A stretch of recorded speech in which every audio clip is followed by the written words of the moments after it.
নিজেই যদি হাঁসের মাংস রান্না করে চাপটি বানিয়ে নিতে পারেন, তাহলে হাঁস আর চাপটি খেতে 300 ফিট যেতে হবে কেন?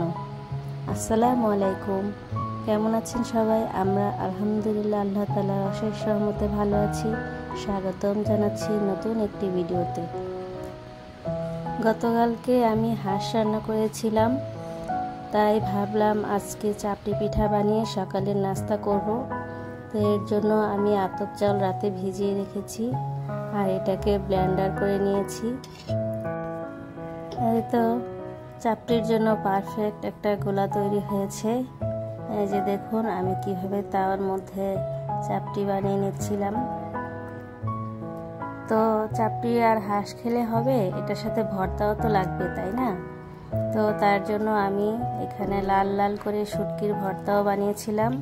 হাঁস দিয়ে, চাপটি দিয়ে, শুটকির ভর্তা দিয়ে আজকে খাবো সকালের নাস্তা।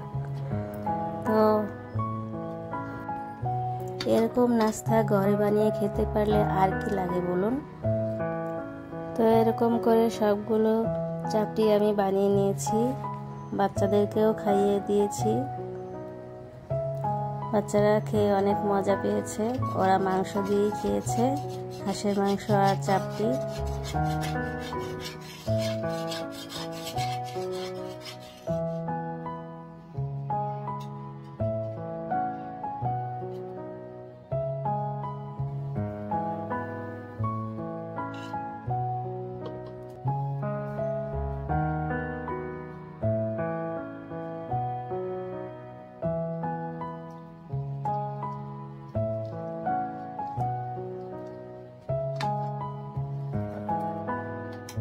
এই তো বাচ্চাদেরকে খাইয়ে সবগুলো পিঠা বানানো হয়ে গিয়েছে।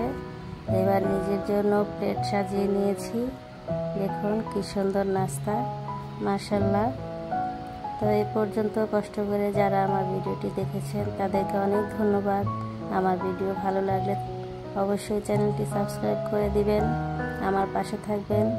সবাই অনেক ভালো থাকবেন, সুস্থ থাকবেন, আমার জন্য সবাই দোয়া করবেন। আসসালামু আলাইকুম।